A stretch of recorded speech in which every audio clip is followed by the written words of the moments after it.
and welcome to Education Today. I'm Jonathan Zish with the Armstrong School District. First, I'd like to thank everyone at WIUP-TV for airing this broadcast. Today, we'll take a look at how West Shamokin Junior-Senior High School students waded into the Cowanshannock Creek as part of a statewide water quality study. Also, we'll see how the school and the Cowanshannock Creek Watershed Association have joined forces to help the environment. With us today, we have Mr. Curtis Mertz, a biology teacher at West Shamokin Junior-Senior High School. We also have Ann Damott, Secretary of the Cowanshannock Creek Watershed Association. On behalf of the school board and administration, I'd like to welcome you to Education Today. Thank you. Thank you for being here. Thank you. Would you please tell us a little bit about yourselves? Well, I've been in the district since 1987 teaching biology, and I am currently at West Shamokin teaching Biology 1 and the Biology 2 classes to juniors and seniors, which is the main group that this involved. Excellent. How about you, Ann? Well, I graduated from Dayton High School in 1997. Mr. Mertz was actually my teacher, my biology teacher in high school, and I've been involved with Cowanshannock Creek Watershed Association since the year 2000, and I've recently become their secretary. Tremendous. Well, let's take a look at that footage of students going into the Cowanshannock Creek.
That was marvelous. The students seemed to truly have a hands-on biology lesson right in the Cowanshannock Creek. Let's start our discussion with what took place on the day when students waded into the creek, which is basically right beside West Shamokin Junior-Senior High School. Mr. Mertz, what were the three main areas the students looked at in the creek, and how did they do it? Well, we had a group doing a general overview of the area. They recorded the latitude and longitude, looked at and recorded the weather, temperature, so on.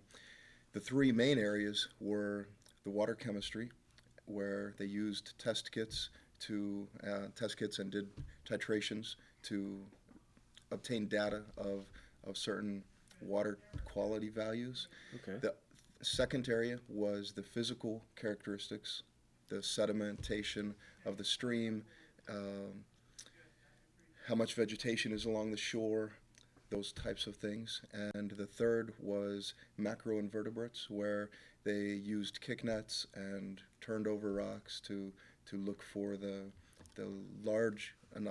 invertebrates that are large enough to see, and then identify and use those to help determine the water quality. Are macroinvertebrates basically insects, or? Yes, they're the insects. For the most part, there are some other invertebrates, such as they looked for crayfish, clams, snails, but the macroinvertebrates are the insect larvae in most cases. Okay. Well, what is the importance of studying, the macroinvertebrates, the water chemistry and the stream bank characteristics? Well, by doing this, John, we're able to get us, and that's why the state program is called Snapshot, to obtain data for what the creek is like this spring, and look at the water quality to help to determine why things are present or why things might be missing. And we could, by doing one of those tests, get an idea of the stream's health, but by doing all three, we have a much more complete picture of the stream's health or the environment's health in our watershed. Sure. I think you were touching on the statewide stream study. called snapshots, and the findings of these roughly 20 West Shamokin students will be entered into a state database, if that's correct. Right. And I wanted to ask Ann, what is this statewide project all about? Snapshot is a program funded and administered by the Pennsylvania Department of Environmental Protection. It takes place the week of Earth Day, which this week was in mid-April. Thousands of volunteers statewide collect water samples from their local watersheds and are able to put that information onto a website, which is then shared in an annual report. That's tremendous. To think that we were part of that is just, boggles the mind. What is the story of how West Shamokin students got to be part of the DEP Snapshot program? The Cowanshannock Creek watershed actually does not have a monitoring program with their own volunteers, and we would actually like to start one, and we'd greatly benefit from having volunteers take annual samples. And we thought that the Cowanshannock Creek that flows right in front of the West Shamokin High School was a perfect location, and we also thought that the high school would benefit from volunteering with Snapshot and help out the Watershed Association at the same time. Indeed. Well, Mr. Mertz, what was their diagnosis of the Cowanshannock Creek's quality? Well, we found through the chemical tests that we did that most of the values are very good. And from talking to other members of the Watershed Association, it wouldn't have been the same as 10 or 20 years ago. But there were healthy dissolved oxygen levels. The temperature for that time of year was at a range we would expect. It might become warmer in the summer due to the lack of vegetation. We did find, so the chemical tests were good. We didn't have evidence of farm fertilizer runoff, for example, but other times of the year that might vary. The physical characteristics, though, we found were poor to moderate, marginal. There is a lot of sedimentation in the creek. That cuts down on oxygen levels for the aquatic organisms, and the silt is very negative for those organisms. Lack of vegetation would allow the temperature to rise in the summer, which would be above, there would be less oxygen dissolved in the water as the temperature rises. And when we did the macroinvertebrate study, we found a good quality. We did find some organisms that are sensitive to pollution that had the water quality been poor, they would not have been present. The thing that was lacking, though, was the diversity. There is some sensitive organisms, but not the diversity of a more healthy stream or watershed. So maybe it sounds like it was maybe fair to good. Is that an accurate assessment? Yeah. Okay. So not alarming, but we can improve it, and that's the direction we're headed, which is exciting to get the data now for what it's like in 2005 and see how that might improve over the years as we continue a kind of a community partnership with the people in the Watershed Association and having students do the hands-on work this way. Tremendous. Now, you mentioned that it has steadily been improving over the last 20 years, and that's where I'd like to turn to Ann. What are some of the major environmental accomplishments of the Cowanshannock Creek Watershed Association during the past 20 years? The Cowanshannock Creek Watershed Association has actually remediated over 250 acres of abandoned mine lands. Wow. We have volunteered over 10,000 hours. We have planted over 100,000 trees, and we've raised close to $1 million. But probably the most important thing here is we've improved all of Cowanshannock Creek and many tributaries. So we've really improved the quality of water and life for people within the watershed. Wow, that is amazing when you talk in such large numbers. Just hats off to the Cowanshannock Creek Watershed Association and all the work they're doing. I also understand that back in the spring of 2004, your association studied the creek, which covers 65 square miles, is it? That Yes. watershed area? Yes. What were the findings of that study? Actually, in 2002, we completed a study, Rivers Conservation Plan, that outlined recommendations of how to improve the stream further. And from that, we were told to do an FGM, which is a fluviogeomorphology. It tells you how the stream channel changes with the flow of water over time. And that study actually told us that we need to redesign the natural flow of the stream in the section that is in front of the West Shamokin High School, because in the past it had been straightened either when the railroad came through or when the highway came through, and so we want to fix that problem. Okay. Mr. Mertz, I would wonder if you would please tell us a little bit about how creek studies such as these tie into the new 8th grade science class that's being taught this fall. Sure. Well, fortunately, through the 2004-2005 school year, the administration allowed members of the science department to get together, look at our present curriculum, state standards, and see how we can better match those. And an example of doing the stream study allows the students to look at something local. It's not, in eastern Pennsylvania or another part of the country. It's right outside of our door. We go past it every day, getting in and out of the building, and the students are doing science. And with the changes being made in front of the building, we'll have a natural setting to look at native vegetation, talk about invasive species that are upstream or downstream or maybe in their family's property. And so we're doing something that's relevant to our area and our population. Nice. And Ann, how does the creek study tie into anything that the Cowanshannock Creek Watershed Association is doing to start like an outdoor classroom almost? Right. Although we don't have any specific plans or funding to make this environmental classroom, right now we are looking into funding options with our engineer, and we're looking for any input that teachers might have, like Mr. Mertz, to let us know what kinds of initiatives they'd like us to have.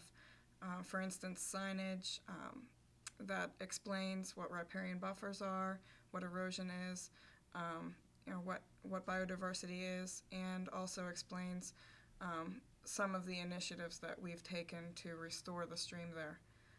Very nice. Is there anything else either of you would like to touch on before we conclude the show? I see you have your test kit there. This is an example, sure. This is an example of one of the water test kits that the students used and that you saw in the footage of the work at the stream. And very simple. Each kit comes with, it's inclusive with everything but the water sample. So the students would take a water sample as per the directions for what level to fill it up, add some of the reagent to this sample, and then by just inverting the tube to mix it and placing it in the color indicator, we can get a reading of what in this case, the nitrate level is in parts per million. Then we can go to other references and look at what that number means. Is that an acceptable number, or do we possibly have high levels of detergents or fertilizers being emitted into the stream from homes or farms? So just one example of those test kits. That's fascinating. Thanks for bringing that to the show today. Sure. And, well, that's our show for today. We've seen some great work by West Shamokin students that is going to have a real impact across Pennsylvania. Mr. Mertz and Mrs. Damon, thank you for both being on the show. Thank you. We appreciate it very much to share about this one-of-a-kind collaboration. We'd also like to thank Ren Steele, who teaches television production classes at West Shamokin Junior-Senior High School. His students did a great job as today's film crew. Please join us again next week for another look at the Armstrong School District. For more information about what's going on in the district, please visit the district's websites.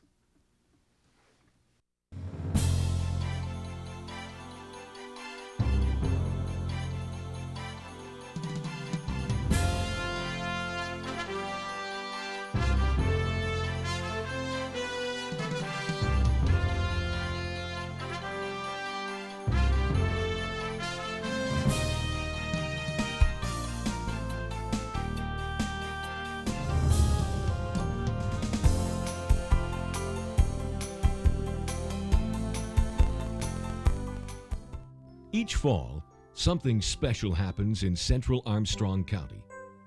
The community of Elderton displays its remarkable colors, revealing not only the rural splendor of its landscape, but the vibrant spirit of its people. On the Cowashannock branch of the Great Shamokin Path, people from the communities of Dayton and Rural Valley come together and flourish like the multicolored foliage of an autumn forest. Further south in Ford City, the majestic waters of the Allegheny River flow timelessly forward as an industrious town steeped in tradition rediscovers its potential for greatness. And in the county seat of Katanning, Pennsylvania, the autumn winds bring positive change and revitalization to a community with a historic past and a promising future. Throughout central Armstrong County, fall is a season marked by tradition and transition. Like the autumn leaves, students across the Armstrong School District return each year to don the colors that represent their schools and exemplify their own unique heritage and traditions. Individually, each is impressive, but collectively, like a magnificent multicolored autumn collage, they are, together, brilliant. Working together for academic excellence, the Armstrong School District is a public education system serving more than 7,000 students from 30 municipalities throughout central Armstrong County and a small portion of western Indiana County. The district operates with an annual budget of approximately $69 million and is Armstrong County's largest employer, with 775 professional staff and support personnel. The Armstrong School District covers 436 square miles and encompasses 4 attendance areas: Elderton, Ford City, Katanning, and West Shamokin. The district's elementary schools offer a full continuum of educational opportunities and developmental programs for students in grades K through 6. Teachers collaborate on student learning projects with an emphasis on developing strong skills in math, science, technology, and language arts. Reasonable class sizes and a productive, student-centered learning environment are the hallmarks of the district. Morning and afternoon kindergarten options are available in each attendance area. The district's secondary schools offer traditional educational programs with a strong focus on student achievement and preparation for post-secondary education and training. The Armstrong School District, in partnership with its families and communities, graduates educationally prepared, productive, morally responsible individuals. To achieve this mission, the Armstrong School District has developed a comprehensive strategic development plan that will guide the district well into the 21st century. The district's strategic plan provides direction for developing locally adopted academic standards that meet and exceed those at the state or national level. The strategic plan also allows the Armstrong School District to maintain control of operations, policy development, and administrative procedures. In the Armstrong School District today, there's a world of possibilities. A world driven by educational technology, where opportunities for extraordinary learning and achievement are as boundless as the dreams, abilities, and imagination of Armstrong School District students and educators. Access to technology is available in all K-12 classrooms in the Armstrong School District. Students use the internet to become active, independent learners. As a productivity, learning, and communications tool, technology has a positive impact on curriculum and instruction. The district's investment in technology enables greater individualized instruction and extends the boundaries of the traditional classroom. Like any successful school district, the Armstrong School District's greatest asset is its dedicated team of educators. Staff development initiatives allow teachers to take part in continuing professional education and training activities. Many of these training initiatives take place in Armstrong School District's new Professional Development Center, located in the district's administrative offices. The state-of-the-art facility features a total of 16 computer workstations, an interactive whiteboard and plasma monitors for video conferencing and multimedia presentations. New initiatives in the electro-optics industry and the emergence of other high-tech industries are positive indicators of economic development in Armstrong County, which could translate into tremendous opportunities for a new generation of employees. To meet the needs of these burgeoning local industries, the Armstrong School District emphasizes math, science, and technology in its curriculum. District graduates are also empowered with solid problem-solving and critical thinking skills. The Armstrong School District provides career awareness and post-secondary education and training opportunities through ongoing partnerships with the Armstrong Educational Trust, Armstrong Chamber of Commerce, Strongland Chamber of Commerce, and Lenape Tech.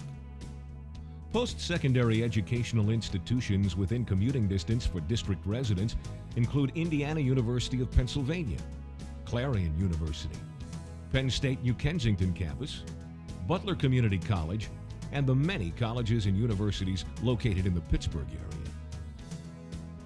The Armstrong School District, in accordance with Pennsylvania Department of Education Chapter 14 regulations, provides special education services to its students based on physical, sensory, mental, or emotional disability.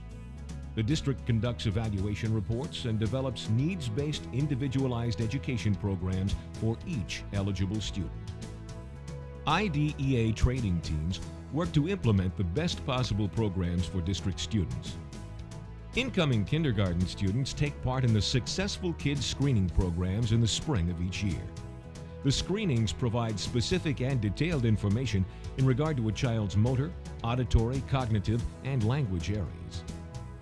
Students in need of assistance participate in an extended day kindergarten speech-language program, a Title I initiative where specialists provide targeted support to ASD students in smaller group sessions. The schools in the Armstrong School District have a rich tradition of excellence in interscholastic high school athletics. The district also takes great pride in its wide range of performing arts programs, including choral, band, and drama programs. The district holds several special events and programs throughout the course of the school year to give students the opportunity to showcase their talent in these areas. At all grade levels, physical education classes give Armstrong School District students an opportunity to improve their athletic skills and physical conditioning. Armstrong School District students are also offered a wide range of electives that give them the opportunity to become more well-rounded, productive individuals. Elective courses in home economics, foreign languages, industrial arts, and many other areas expand the overall scope of the educational experience. The Armstrong School District operates an in-house food service program that offers a wide variety of nutritious lunch selections. The district takes part in the National School Lunch Program. Free or reduced-priced lunches are offered to eligible students. Safe and reliable transportation is provided to all attendance areas in the Armstrong School District. The communities of the Armstrong School District are not only a great place to learn, they are a great place to live. The area offers residents a unique blend of rural beauty combined with a progressive vision of the future. The diversity and pride of the district's many communities are its strength. Realizing that all members of the community are stakeholders in education, the Armstrong School District strives to provide adequate and equitable funding to ensure equal opportunities for all students and a fair chance for schools to improve performance. Important information about the progress of the Armstrong School District is shared with residents through a district newsletter. The district also maintains an informative website to keep local residents up to date with school events and activities. To stimulate population growth and increase the local tax base, the Armstrong School District has introduced a new home construction tax abatement program. The program exempts 100% of property tax on the assessed value of new residential construction for homes started from January 28, 2002 to June 30, 2005. Under the program, residential properties are exempt from taxes for a period of 24 months. Like the leaves of autumn, each of the individual schools within the Armstrong School District is remarkably unique and special. But as one, these schools and the students, educators, and parents who comprise them are together brilliant.